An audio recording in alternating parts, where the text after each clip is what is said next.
আসসালামু আলাইকুম, কী অবস্থা? সবাই কেমন আছেন? দেখেন, বলছিলাম না আমার টমেটো গাছে যদি টমেটো ধরা আপনাদেরকে দেখাবো। দেখেন এই যে মাসাল্লাহ, যে টমেটো ধরছে, এখানে 3টা ধরছে, এই যে এটার মধ্যে আবার 2টা ধরছে। যে মানে মাসাল্লাহ অনেকগুলোই আইছে মোটামুটি। এই যে আবার এই যে এখানে দেখেন মাসাল্লাহ অনেক সুন্দর টমেটো। কতগুলো ধরা যায় না, এই যে এবার এটা অনেক বড় হয়েছে, একটু মোটামুটি বড় হয়েছে। এবার এখানে অনেকগুলো আইছে।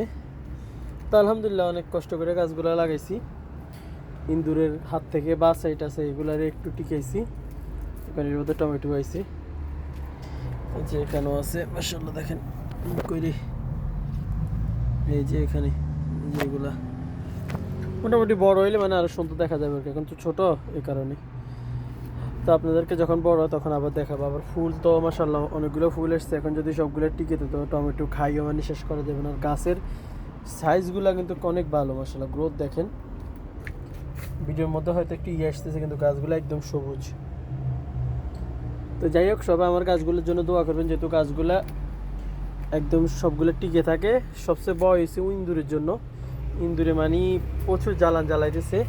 কয়দিন পরে পরে এই যে মাটি এখানে মানে একদম গর্ত করে ডালায়, গর্ত করে করে মানে গাছের নিচে দিয়ে কাটার সম্ভাবনা থাকে। যেমন এটাই যে কয়েকটা শিকড় কাটছিল, এই যে লাল লাল হয়ে গেছে পাতা।